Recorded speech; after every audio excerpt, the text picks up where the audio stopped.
evening, folks, and welcome to the Square D, the Jack the Ripper of GAA Analytics.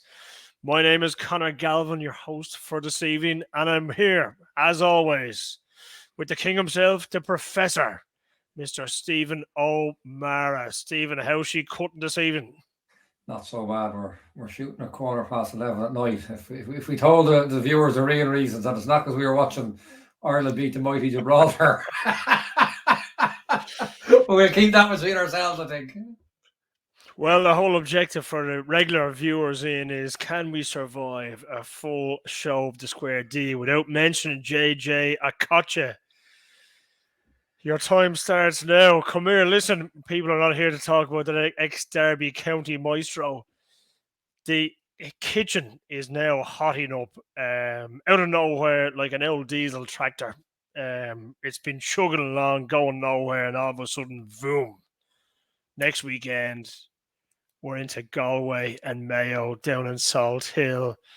The Monaghan lads are going down to Kildare, Tyrone, Donegal, and then we have Cork and Roscommon. It's really whetting the appetite now, isn't it? Things are really the fat is about to get in the fire. Two key quick points. Not suggesting for a moment they did, but if you wanted to fix the draw to be as interesting as it possibly could be, I don't think there's a better combination than what's out there. Certainly Donegal, Tyrone, Mayo, Galway. I still think there's a bit of not well thought out revisionism. The tree going through was great. For the most part, we were bored silly for the first 2 weeks, and it was kind of random enough things made the last game interesting. And still not as interesting as if Mayo had got knocked out, and if Donegal and Monaghan was a straight knockout game. But look, we are where we are, and there is 4 weekends ahead and a great one coming up. So, without further ado, I'm sure the Galway lads will be licking their lips. The fact that we're going straight into we're going straight into Mayo and Cork, right? This was an extraordinary match. Looked like it was all over bar the shouting. A moral victory perhaps for Cork, and all of a sudden, boom, out of nowhere, Cork hit them for 1-4, pipped them at the post, and Mayo are now on the precipice of doom in this year's championship. Give us the notable stats, right? Give us a rundown. Look, at everyone who's tuned in at this stage knows exactly what we're looking at now. Give us the notable stats from this one. Yeah, well, first, on precipice of doom might be a bit doom and gloom, but certainly their rookies odds will have shot down or shot up. But I think it's not even the Galway factor; it's the factor that they could play Galway, or the winners of that could end up playing Dublin or Kerry the following week. But anyway, intriguing game here. In a lot of ways, it was a game of 2 sections or 3 sections. First 57 minutes we're going to look at. Obviously, it was 2 goals in the 58 minutes, and then, as you say, Cork had that massive turnaround in the latter stages. But I suppose when you look at this from a statistical analytical point of view, 2 or 3 things. We'll look at the whole game stats first. What's really notable again, this is, a lot of people are saying, this is the Kevin Walsh, Stephen Rochford dynamic again. When even before Galway kind of came good in 18, they had beaten Mayo, I think, in 2 kind of championships. Certainly one in Walsh's time. And then went on and beat them again, league and championship in 18. And probably a lot of the dynamics are playing out. And what's really notable when we look at this expected score per 10 phases, Mayo 3.2, Cork 3.9. That's expected score. Again, the National League had gone from 5 years ago to 3.3, average of 4. What I've got on top 12 teams in the championship so far, not including these games, but what I did last week, 4.6. So Mayo, who were one of the outliers, were 4.6 or 7 in the league, well ahead of that league average, have now plummeted against Cork. I mean, they were outlandish against Kerry. Cork are below championship averages themselves. So to give the context, I suppose, I'm looking from my own point of view where comparatives in my head with Kevin Walsh Galway. The defence is more or less back where it was. But back then, like Galway were second only to Dublin in phases of possession to score. So Cork's offensive stats still aren't amazing. But the defensive ones, especially in the context of what they played, are absolutely savage. But that sort of brings on to a key tactical point. This is up to 57 minutes just before the 2 goals and 30 odd seconds. And we'll see again. What's notable here is if we look at the expected score per 10 phases, it's bang on equal 3.4, 3.4. Now, obviously, Cork was shot 3.1, Mayo was shot 3.3. So they both shot slightly under, but Cork more so. So why are they not level or nearly level? Because total phases, Cork 26, Mayo 33. What does that come off? It's come off the fact that Cork have given up the kickouts. We'll see in the last 12 minutes when they didn't. Cork have 10 phases to Mayo's 8, and they score 5 points to no score. 3.9 to 1.2 expected score. But this is the key factor. This is, for me, is statistically intriguing. So we look at the first 57 minutes and we look at Cork's kickouts. And we look at both of these separately down in a couple of minutes. Cork have had 14 kickouts. They've won 7. They've lost 7. That's 50% in modern football. And we look at the tactical dynamics on that in a couple of pieces. Mayo have been given the kickouts. We'll see there 13. They've won 12, lost 1, but they've got 11 short. The 2 that went long, they just went long to try and go quickly. Cork gave them all up. Now, what's intriguing? Look at the totals. Mayo, from their 13 kickouts, they've scored 5, conceded 0. Cork have scored 1, conceded 1. Now, the key statistical factors, I always say, if Cork are giving up the kickouts, we've got to look at the stats. What happened when Cork turned Mayo over on that kickout? And we'll see here, I suppose, I'm looking at this saying, Kevin Walsh has probably looked at this. He's written in his book. It's on his Twitter page,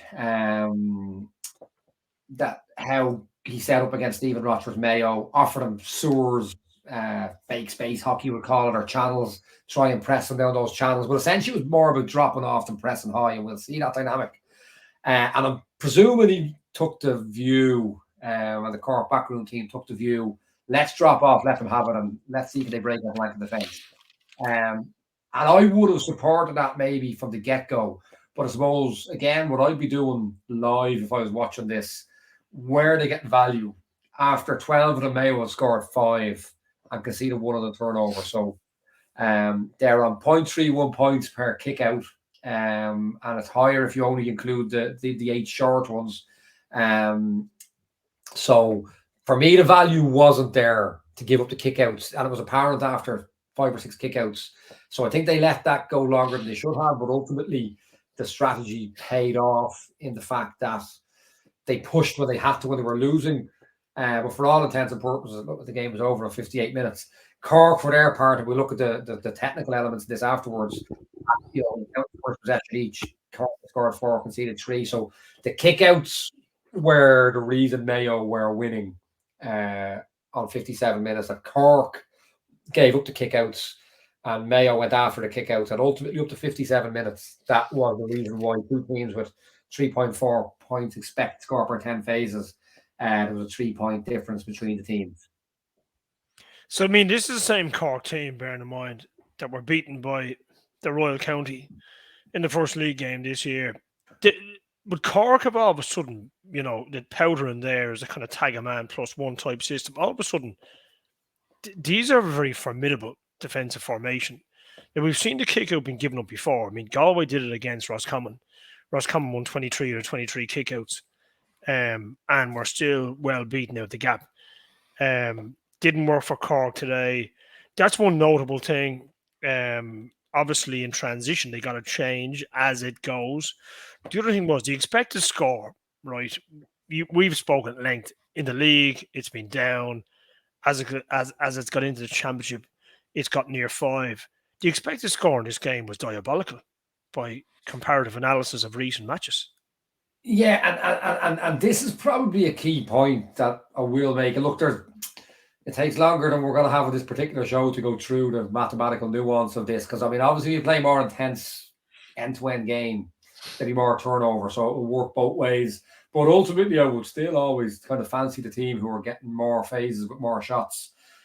So it doesn't augur well for Mayo going up against solid zonal defences, which they're going to face next week. And I suppose we can probably say Cork passed the acid test to say maybe they're up there with Galway, who have been the defensive outlier this year. And Cork, definitely defensively brilliant. Offensively, yeah, it's low compared to Ulster games. I will see Monaghan and Derry, which was low by Ulster standards on the 4.6s, 4.7s. Yeah, I mean Derry are consistently knocking in 5.5s, 5.6s, 5.7s per 10 phases. So that's the potential concern. But I do think it may be more this particular game dynamic. It's that Kevin Wallace defence against that Mayo go that maybe isn't always comfortable breaking them down. And so I suppose with that, if we look at it, I suppose there's probably two diagrams that are quite telling. So this is a new feature having the software. No more work to do, just an extra table. This all came out in live time. So you'll see where the turnover is made against Cork, where you can see a good spread, granted mostly in their own half, but two in the other half, two in the other half. But I'm going to say 3 or 4 high up the field. There's the turnovers on Mayo. So, I mean, that tells the story of the game. When Mayo don't turn the ball over, it was into that zonal defence. And I suppose it's worth looking at because maybe ironically, Kevin Wallace talked about the sewers and the fake space. There wasn't really any that went on there. Maybe he felt I've written in my book. I can't pull the same trick. But you see, it was Mayo pressed higher. And you'll see here, it's a really good pass on here. Stephen Cohen and Cillian O'Connor, I think it is, slightly blurred. But we see how Cohen holds the space and they knock the Cork one out over the sideline. So that would account for those higher turnovers. But again, you look at Cork, and I suppose there's probably an issue here for me for the first thing is the 2 points out. Number one, there's 12 behind the ball, not 14 outfielders. And I think that's something that should be noted because a lot of teams are 14 outfielders behind the ball. But you see Cork, it's a deep line zonal defence. Now, it's not necessarily systematic because they do try to defend from higher sometimes, but it generally falls back to there. And I think they should probably just set up there. But if we look at this as the key dynamic, and this is consistent now, this is something that's come into Gaelic football. Armagh Derry are hyper aware of this, that you've got to go down that channel. I'm saying it every week. I'm mentioning it as much as I mentioned in JJ Okocha. In order to break this defence like Armagh, Derry, Galway, a really good zonal defences, you've got to go down that channel and you've got to go down towards the 21 and suck players in with the threat of the line break. We see Galway explicitly and exceptionally make it hard to get back out. Derry and Armagh are trying to do the same, though not doing it as well as Galway in general, not talking about last weekend. But you see here, and again, it's possibly because the tackling is very good by Cork. We'll see here Diarmuid O'Connor only crosses the 45, and that's the trajectory here in the white line. Just on that, right? Just give us the body position there. Okay. Well, look, I haven't got enough on that. I mean, his angles look right. I've only got the one image on it, so there's no point in going into it. But you can take it, and we're going to see another piece here. Kevin Walsh will have come in there, I assume, and spent 6 weeks on technical defensive coaching. So straight away, it's not easy to go down there. Do you know what I mean? But the top class players will take the ball down there deliberately, knowing they're bringing it back out. Paul Mannion will do that. Paddy McBrearty will do that. But only probably top class international standard players can do that in their county football and know they're getting the ball back out 90% plus. But O'Connor, who's exceptional, but not the same kind of player as Mannion or McBrearty, only crosses the 45, loops back around. What does this do? It doesn't stretch the Cork defence. So when the ball gets brought back across, you can see it's tag a man +1. Essentially within the zonal arc, it's tag a man +1. The sweeper in there on the orange. So Mayo are going to pull this move, which is trained and coached, and a lot of teams are at it. You go on the loop and you cut the line and you come in, and that can be highly effective, but you have to have the opposition somewhat stretched. And also you see Cork again, and it's been satirized. Oh, he does his point and look.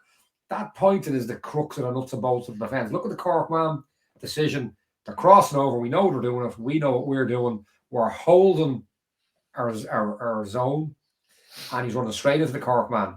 And where Mayo would have been, that would be their bread and butter in the National League. Again, that zonal Cork defence has stifled its centre man back out the way. Now, straight away, what should they be doing, in my opinion? Get it just coast to coast. The next 6 passes are about stretching the defence further. But what do? They come back again and again against a poor defence. Cutting the line on its own might be enough, but again, watch Cork. Now you do miss it here. I only put in one image. The technical footwork of the Cork man here again has that Kevin Walsh stamp all over it. He drop steps brilliantly, which is to say he swivels sort of up to 180 degrees, turns correctly. And again, because we're not stretched, because the defensive arc is well coached, well schooled technically and structurally, what's he doing? Straight into a Cork man. Gets floored. Kevin McStay didn't like it. I thought it was legit. Gets up on his feet, but essentially Cork are sitting in their defensive arc again. And when the ball gets back across Aidan O'Shea, and here we are talking about that Paddy McBrearty, Paul Mannion territory, it's still tag a man +1. And when O'Shea tries to make a sidestep, you'll see them, the Cork 7 comes off his man a little bit, double up, and next thing the ball is turned over. So that was I suppose illustrates for me the issue with Mayo against better zonal defenses, that they didn't stretch it enough, didn't bring it down to channels enough, and again how structurally well set up Cork's defense is. Well, what we're seeing here, right? I mean, we looked at Mayo during the league, and this was a team hard running, but off the shoulder, right? Huge part of Mayo's play was direct running and committing players on the shoulder. Yeah. Right. I mean, we looked at these guys. I mean, Jack Carney, Jack Coyne, Paddy Durk, Stephen Cohn. Right. Obviously, didn't you? I mean, Tommy Conroy and Fionn McDonough and all these lads come back in. James Carney. They now have a forward line. Their championship form, right, in terms of how they're playing, seems completely different to what we've seen in the league. So now, obviously, in the league, it's a lot easier to say, right, lads, hard run, get a man the shoulder. This has been a more conservative Mayo, and they've struggled against the blanket defenses, and now they're getting, not annihilated. I mean, but they're losing. They've lost this key game against Cork. They're now up against Galway next week, who, as you say, the masters of fake space, could even concede a kick out. What are Mayo going to do? Are Mayo going to revert back to the hard running style that got them here? Well, to be honest, I don't think Mayo have changed. There's 2 or 3 things I'd say on that. Now, generally, the hard running game should work better on the harder ground in the summer, but it depends on what you're faced with. And Galway, Cork just basically dropped off. They gave up the kick out, and we're just about to look at 1 or 2 technical elements around the kickouts, but they gave up the kickouts. So Mayo can't play like that. I mean, there's different teams. I don't think Mayo were doing anything worse than they were doing, but there's 2 or 3 things you have to understand as well. Teams aren't really studying it during the league. The turnaround is too quick. The risk or the reward work ratio isn't as high. You're not necessarily facing the best players. There could be teams with 2 or 3 different key players not in them. So I still think Mayo obliterated Kerry offensively. Let's not forget that. Louth, but here we are. Louth caused them trouble with their zonal defence, relatively speaking. The issue there was Louth couldn't break Mayo down.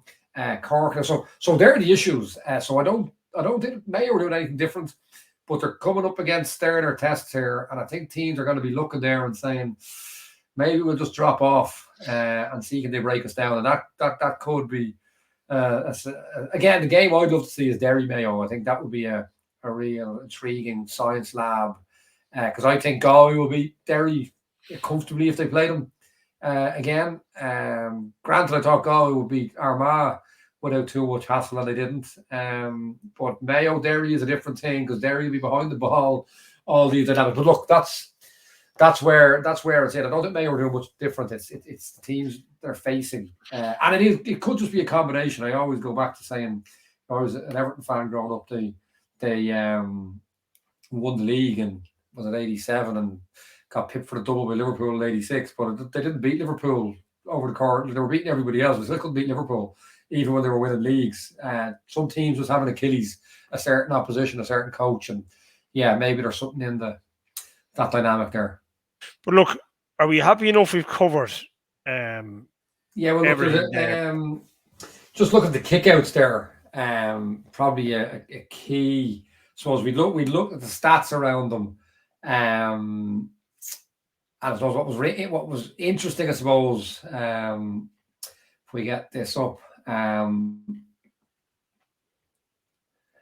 we'll see here, and when we look at those figures up to the 57th minute, and Cork had only won 7 and lost. They only scored 1. Now, if we compare this to Kerry last week, Kerry tried to keep a man at the back and tried to split 3v4, 4v5 up top. You'll see here, Mayo pushed a man on man. Now, we've seen it before. Cork weight the field. They send a lot of bodies to one side of the field.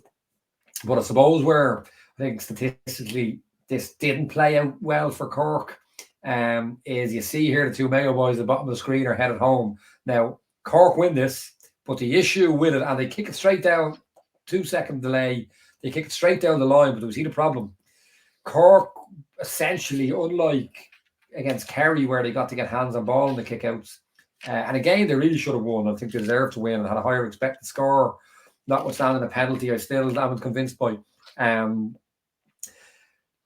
Mayo have a man back. So for me, this is a mathematical miscalculation that you're just going to bang it to that weighted side every time, because you're only, by the time they get down here, they only won half of them. That's the first thing. 50% in modern football is very low. But when they get down, when they do win it, they're only getting the value of a kick out that goes to D, because you got this Mayo man back in the orange oval, and ultimately they get turned around. And they're bringing the ball back out over the 21. Mayo actually have 2 sweepers. So I think that maybe there needs to be an alternative plan for, I think teams will be looking at this saying, well, Mayo just went man on man. And because the ball's going out to the side, it's very easy to get a man back straight through the centre, and Mayo did it. But again, ultimately, I suppose we look at those figures that Cork had given up the kickouts and conceded 5 out of 12 and only scored 1 other turnover. And again, late in the game when they were, and in fairness, I'll say, to the Cork management, maybe the theory was we give them up until we have to press. Again, I would say the numbers that I was looking at after 20 minutes, they probably should have pressed from there. And they were 6 points down in 57 minutes. But you see it again here, Cork at that 4-4-4. And what was notable, and it happened against Kerry, and it was maybe totally random or maybe partially random. There was, I think, 5 out of 6 kickouts in that last period were off a dead ball or Cork made a sub. Now, maybe there were strategic subs. I'm a big fan of lining your subs up when your team have the ball. That is likely to slow down an opposition kickout. But there was 4 dead balls in a row on kickouts, and Cork got the press, and they did score 2 points off those. You see it here. And even when Mayo brought the extra 5th body in, it revolved to a 5-3-4 press ball hit long, straight out to O'Callaghan here, and that's they didn't score off that one. But that was the key, and ultimately, I suppose, a magical turnaround late on, superb individual performance. Probably interesting to note next week against Roscommon. Right, just going back to the Galway match. Galway gave up all 23 kickouts against Roscommon. Cork tried this against Mayo yesterday. Right, giving them the kickout. It didn't work. Yeah. Roll on next week against Roscommon, right, who have fallen asunder this before. Do you recommend Cork give up the kickout? Cork or Galway? Cork and Roscommon next week. Cork and Roscommon, I would absolutely think so. Again, not to sound like an infomercial. What I would have is I'd be operating my software. I'd have data on what Roscommon have scored off their short kick out. I'd have data on what Cork have done off opposition kickouts when they've given them up when they've pressed, and I would base my pre-match off that. I would say, looking at this, I would quite possibly would give them up for the first 4 or 5. And again, at the risk of sounding like an infomercial, I would be operating my software live and seeing what the outcomes are. And if the outcomes were good, I'd keep doing it. And if they weren't, I'd try and press. Richard, folks, GAA Pro stats. Write it down. It can't be a good plug. Back of commercial sale in the next fortnight, incidentally. But before that, there's no GAA Pro stats for the well, there is. There's expected score. But again, just I suppose a key point, and this would have jumped out at me with Dublin Mayo back to years, and couple of All-Ireland finals were in the melting pot and were really close late on. And we see here, sorry, I'm getting photos from all over the place here. I do think there's a late game temperament issue with Mayo. The COVID All-Ireland final, I think, was level, or there was a point with 10 minutes left. Mayo hit a number of really low percentage shots. We've thus far not mentioned JJ Okocha in earnest, Claude McAlealy or Giovanni Trapattoni, but I'm going to come on to Kieran Kilkenny. Here, there's a point in this. It's 67 minutes. Again, I think players panic on the clock. For me, 67 minutes means there's 8-9 minutes left, not 3. It's 67 and a half minutes. There's a point in the game. Mayo are, Cork aren't entirely fully set here. What does Kieran Kilkenny do in this position? Does he shoot over blocking hands? Probably a 20% shot. We see the trajectory. It has to go up and over those blocking hands. Goes well wide. And they hit 2 of those late on. I don't know if you buy into the Kieran Kilkenny stats. Well, back to your soccer analogy. What does Kieran Kilkenny do here? Does he hit this 20% shot, or does he drop the shoulder and recycle until they get an 80, 85, 90% shot? I think it's an issue for Mayo and has been as long as I've been watching them in the modern era.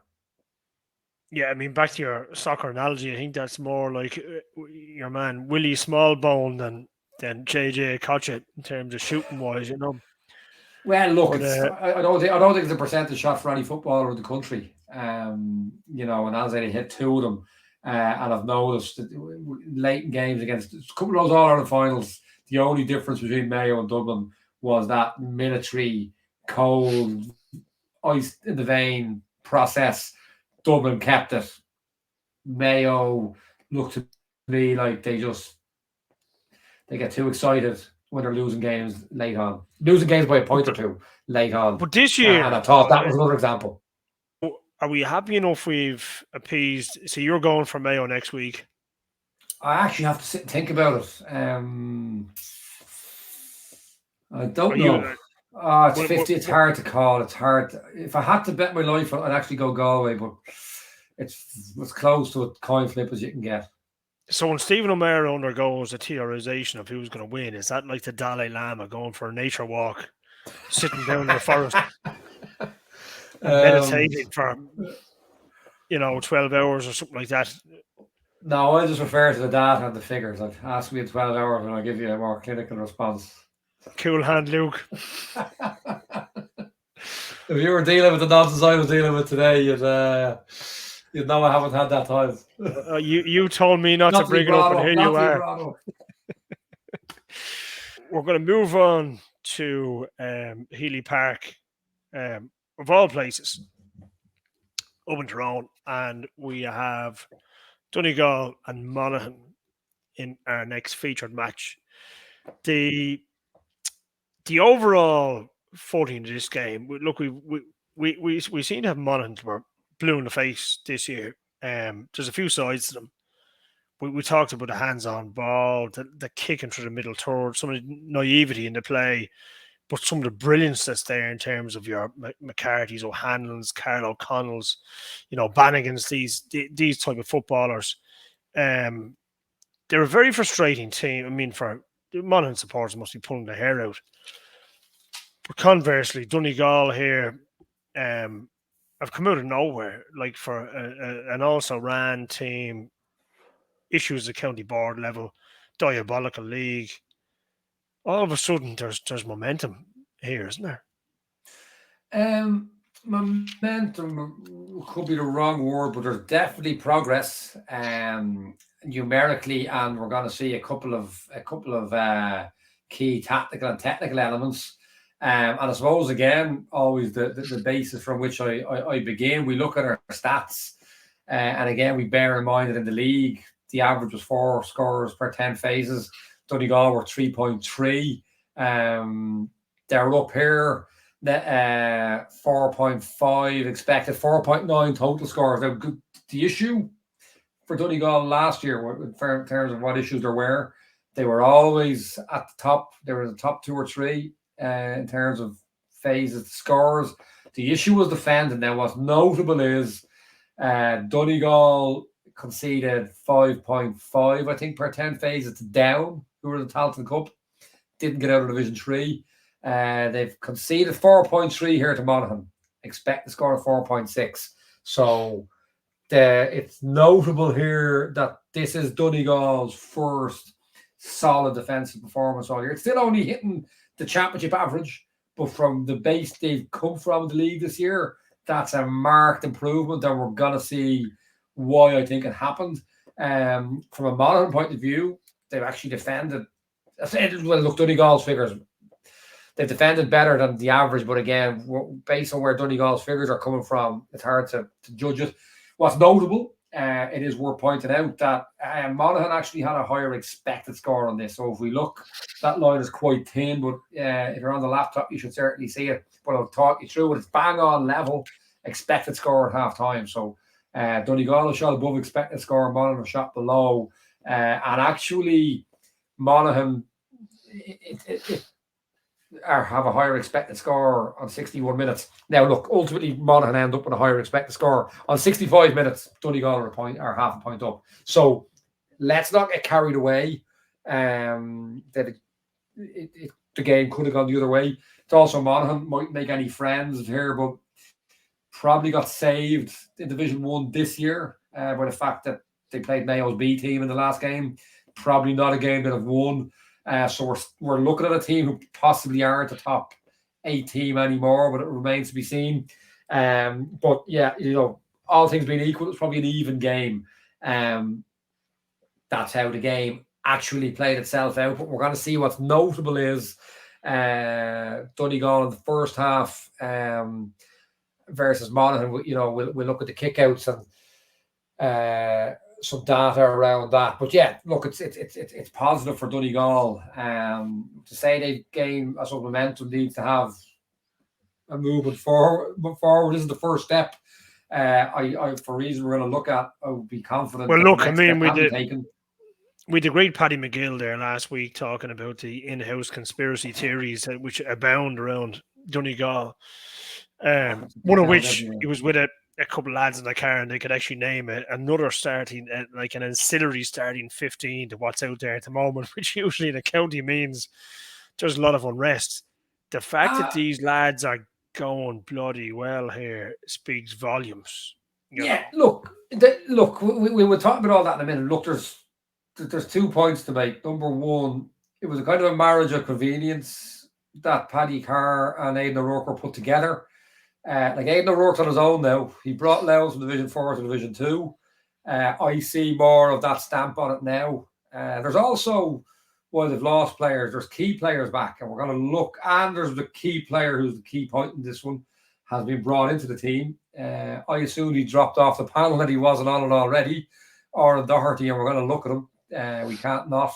But there are Rushing Gallen is in. Paddy and interestingly, we pointed out in the show last week that Rushing Gallen didn't look right from the 55th minute. He was taken off on the 55th minute.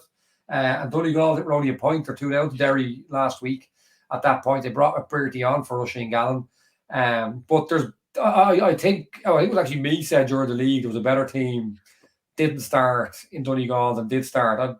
Probably not the case now. Still a very good team in Donegal that's not starting for various reasons, retirements, injuries, lads not on the panel.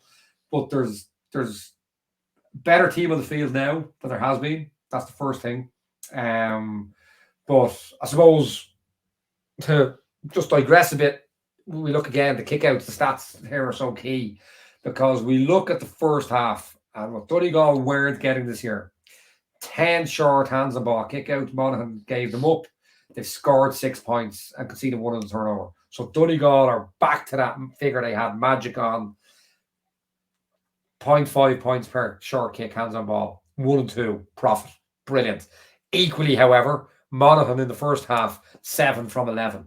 3 conceded on the turnover, so 0.36 per point. Now, what's really notable on this, what figures am I looking at here? Donegal 12-0. So, Yeah, in the first half, and actually Paddy Andrews said it on TV. This is great from Monaghan.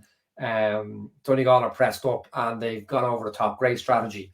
This is the biggest illusion and falsehood about Monaghan. Stats go back to 2018. They are consistent every year. If you give Monaghan hands on ball in the kick out, they make profit. If they go long, they break even. You remember the odd spectacular when the Began puts over the top, McManus wins, beats a man, kicks it over the bar. You press Monaghan's kick out even when they have the wind. And Donegal made a statistical error here, nearly let Monaghan back into the game. We see in the first half, Donegal tried press them. If you see these figures down at the bottom, that's the midfield kickouts more than 12 seconds after the ball went dead. Monaghan have won 1, Donegal have won 3. Monaghan have scored 1 point off and Donegal have scored 2. So Monaghan are making a loss off that long kick out. Now that was into the wind. Whereas the rational thinking on this is when they have the wind, we let them have it. No, not against Monaghan. I said I should be sending a bill to Monaghan after the Kerry game.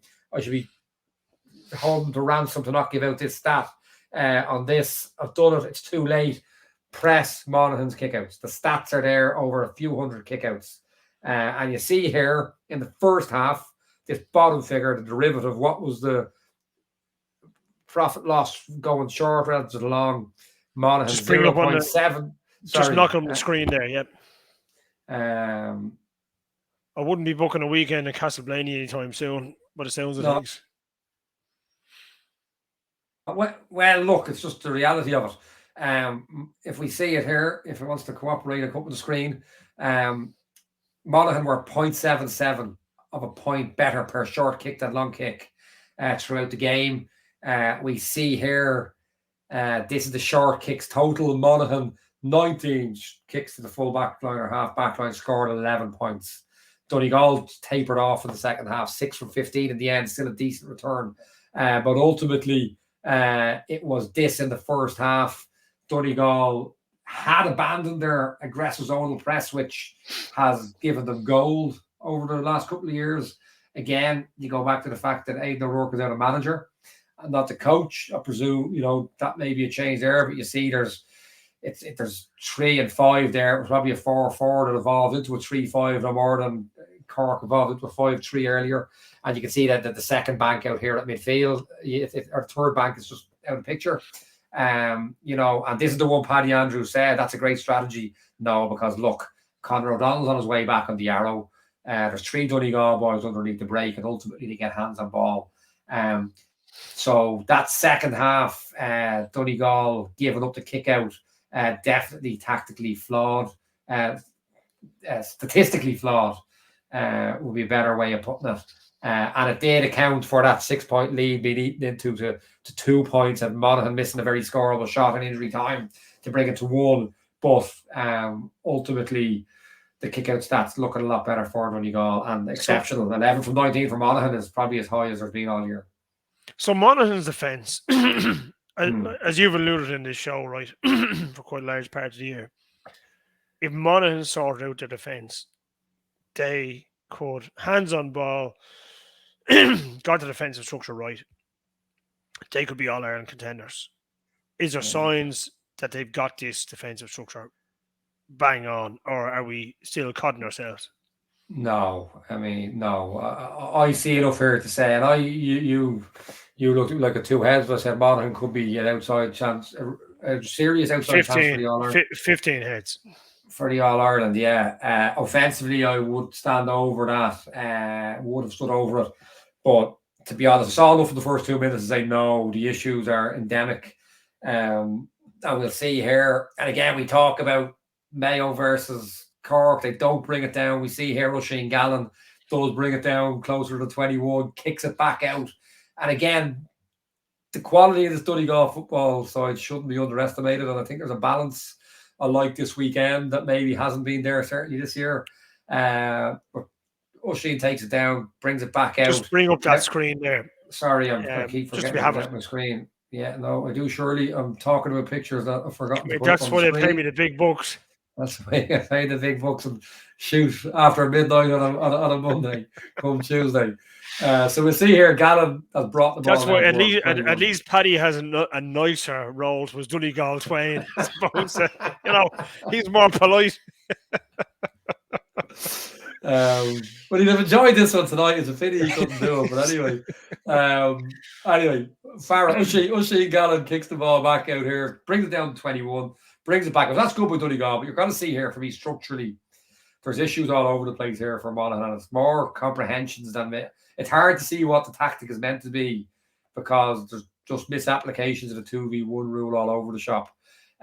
We see here now it's clever by Donegal as well. Keelan McGonigal makes a run in to pull Darren Hughes out from sweeper, but follow Darren Hughes and Keelan McGonigal. Now, bear in mind, it's probably 12v12 here. There's Donegal have abandoned the sweeper.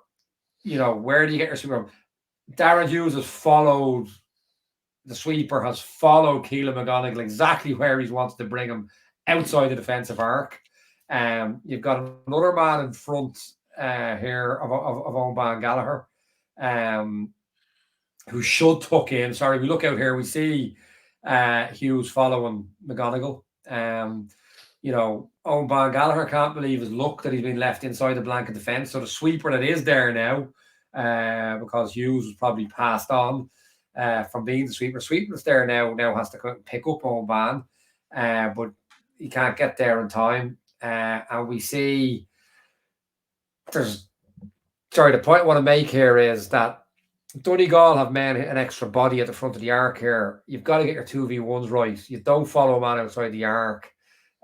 You get bodies tucked inside. If this the Monaghan man tucks inside Oban there, they still got a sweeper, right? They've got a 2v1 at the 45, but you can cope with that or try and cope with it.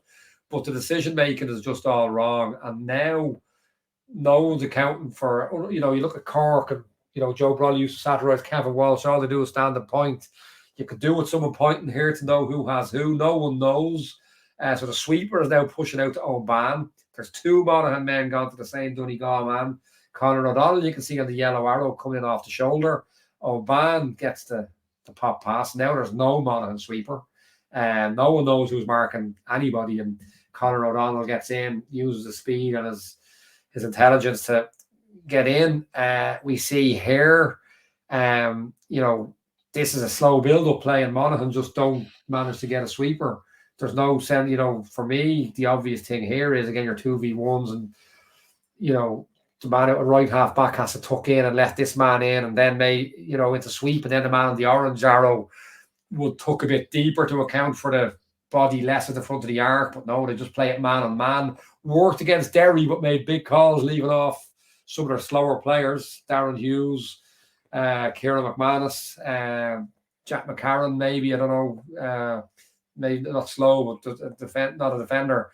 They're man on man, and you can see here Conor O'Donnell just takes on the man straight through. So you can see there that they're the kind of scorers Monaghan were scoring in Donegal the last 2 years. And now Donegal are them. But the point is they can't do it without a sweeper, and the sweeper was being pulled where Donegal wanted, and there was no 2v1s, no intercommunication. So I don't see any evidence there that Monaghan, certainly in this year, at this stage of the year, could fix the defence to be at the point where they could compete with the Dublins or the Kerrys and probably even the Galways. Yeah. So this is basically we're heading into the knockout rounds of the year. Donegal, who some might have expected might have been exiting the championship at this stage, now they have a win under their belt. They're playing Tyrone next week. You rate Tyrone as contenders. Monaghan are going down to Kildare. No, I don't. Not anymore. I don't know. I did, but I don't anymore. Sorry. They're gone. I did say don't write off Tyrone. I'm writing off Tyrone. I stand to eat my hat if I'm wrong. Okay. Well, as the old saying goes, if you want to get ahead, get a hat. For the same reason, I can't see Tyrone getting that defence right at this stage of the year. But go on. So, irrespective of this purple patch in Donegal's season, they're still going nowhere. They're not going to, if they get through Tyrone, they're going to. We're going to stop here. Purple patches too much. I mean, they beat Clare, who were Division 3. They lost heavily enough to Derry ultimately, and they've beaten Monaghan. I would be, I'd have a confidence I wouldn't have had 3 weeks ago going into play Tyrone. But there's a key change here. Getting that defensive figures of 4.6 points conceded per 10 phases. That's average. Getting the defence down to average for Donegal against, we'll say, a top 8, top 10 team. That's first this year. Bar the Galway game where Galway just kept kicking the ball to them. But I suppose, look, I picked out the goal last week that Jamie Brennan probably didn't defend well enough against Gareth McKinless. That started it off. But I'm watching here. I think maybe he's had a peek, and Jamie's a really deep thinking footballer and probably would have seen or heard of that analysis and maybe had a look at it and look at it, how he did defend. Have to come back. Here's Carl O'Connell, and you can bet your life Monaghan would have earmarked him as someone to attack in the arc. Watch him just here. Shows that graphic there. I'm forgetting again. We see here Carl O'Connell. This is one of Monaghan's 3 or 4 key line-breaking threats. So these have been the bread and butter of Monaghan against Donegal the last couple of years, and they've been an Achilles for Donegal, even when Donegal were going really well. You can bet your life they're targeting Jamie Brennan. Jamie's footwork, there's a real determination here from Jamie not to get turned the way he did last week. And you can see here where he turned his back on Gareth McKinless. He doesn't, stays on his feet, and Monaghan ends up having to recycle the ball. We see here again in the second half, O'Connell has Jamie isolated again, and a nice bit of space because there's a lot of bodies on the far side of the field, and you can bet your life again, this is done in the video room. Yeah, Jamie Brennan will target him at the front of the arc. It's set up, comes around the shoulder, Began hands it off. Look at Jamie Brennan. Look, that's a sprinter's acceleration. O'Connell tries to go down the road. They try a crossover. Jamie didn't quite get the hand in, but he did enough that O'Connell made a ball handling error and a turnover. So that's chalk and cheese. And when you can get a number 11 defending like that, you've got gold. Jamie was always an okay defender for a forward, but that's proper defending. And just in 60 seconds, you've given us some of the blueprint for defending expertise in the past. I mean, particularly Chrissy McKay, in terms of sprinting off his back foot, body position, shoulder. In 60 seconds, encapsulate body positions, defenders. What does Stephen O'Meara look for?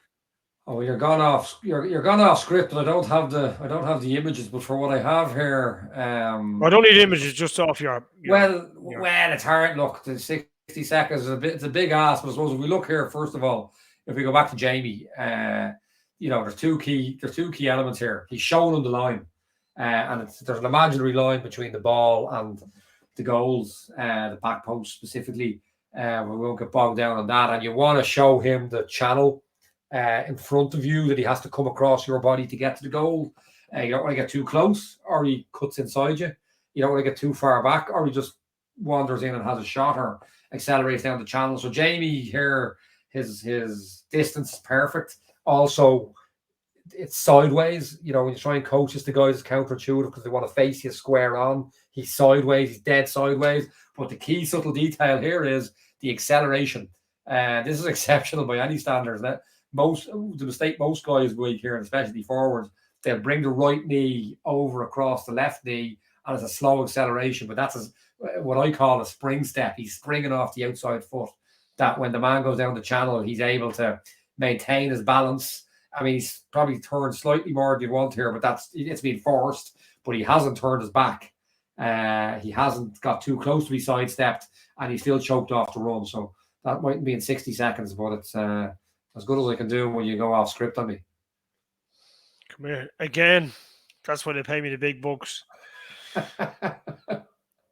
So listen, we've conquered a few worlds there tonight. We've righted a few wrongs. You somehow managed to bring Dublin hurling into the equation, despite the fact we haven't won All Ireland since 1938. At least Mayo have been prolific before before us. Are we happy enough we've covered all bases for this evening? We're not, because if you stayed on script, you'd know my key point is still to come. Donegal sweeper, and this is a game changer. The best mind for last. Absolutely. I had assumed Oran Doherty had taken himself off the panel. Well, I didn't see him even come off the bench during the league, considering the amount of bodies they were missing. Donegal have generally swept off Hughie McFadden. Sometimes Keelan McGonigal, sometimes Owen Van Gallagher. Generally, Hughie McFadden. There's two theories on sweeper. Number one is if you've got a guy like Hughie McFadden, who's an exceptional footballer, but wouldn't match a Brian Fenton yard for yard, put him as a sweeper, where you can get all the football, the positional sense, all that. And it's one theory, one I've been big on. And especially at club level, if you have a few players like that and you don't have the choice to put in whoever you want. But I think Hughie has been one of the better sweepers in the country. The alternative angle is to get a pacey, natural defender who can eat up yards and tackle like a tiger. Oran Doherty, this was a new thing and it's a game changer. This guy's a real deep thinking football guy. He is a tiger, and he has serious pace and serious fitness, and he has all the ingredients to be a top class sweeper. We see it here, Monaghan's first phase. He's in here on the D, and we'll see classic Monaghan. You see Stephen O'Hanlon out here, lighter with intent on the wing, coming on the loop, catches Mark Curran slightly off those perfect angles, comes around on the loop, has him beaten. What do they not expect is the pace that Oran Dock has come out and met him with. Hands up, bang, hits him with the body, but the arms are out. O'Hanlon's looking for the free, doesn't come. I marked 8 examples. I'm going to go through 3. Here's a kick out. Donegal lose on the 4-4-4 press. Ball is kicked off the white arrow down the line. Here's Brendan McCole and Jack McCarron. He's a good 30 yards off then when that ball is kicked. McCarron manages to manipulate the body to get the ball over the top. What's it looking like at this point? It's looking like McCarron's in for goal. Look at the pace with which Oran Dock gets back. By the time McCarron is catching that ball, that's your quintessential Makaleli. And now he's turned back out the way. We see here in the second half, we see McCarron and McCole, and one last piece on McCole, who probably the most underrated man marker of the country, one of the top 3 in my eyes. Broke Reid O'Neill's heart, as I said last year. Daniel Flynn, amongst others. McCarron, perfect backdoor cut. Look at Oran Dock in off the shoulder. Look at the reading. Look at the pace at which he gets back, and he chokes that ball off. This is a dynamic that Donegal haven't had. You've now got Hughie as a normal out-and-out midfielder, which he's exceptional at.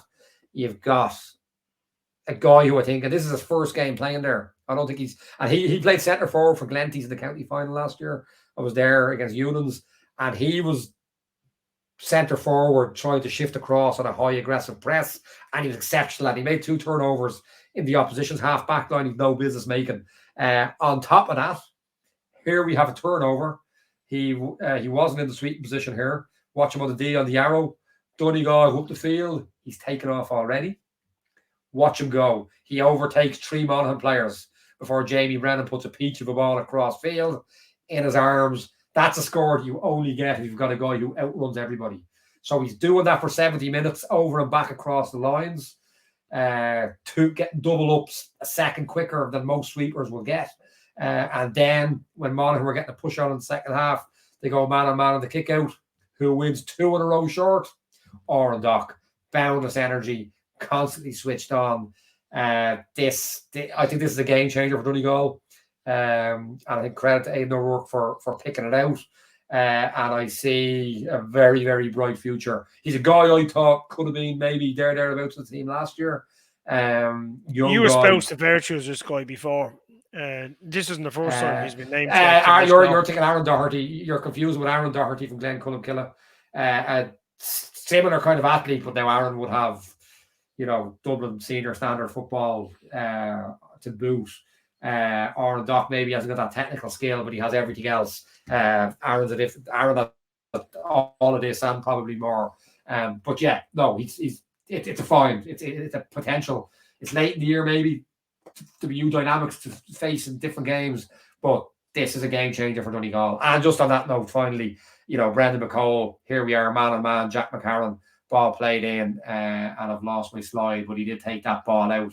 Again, I think between the two of them, that's probably where McCall's there every week, but that's where that Donegal hitting average score concession for the first time all season. As I say, Barrow and Galway gift wrapped a load of balls into the sweeper.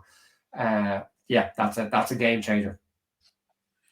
Lovely. Well, listen, we wish you the very best on your nature walk while you do your Dalai Lama meditation to figure out who's going to win between Galway and Mayo.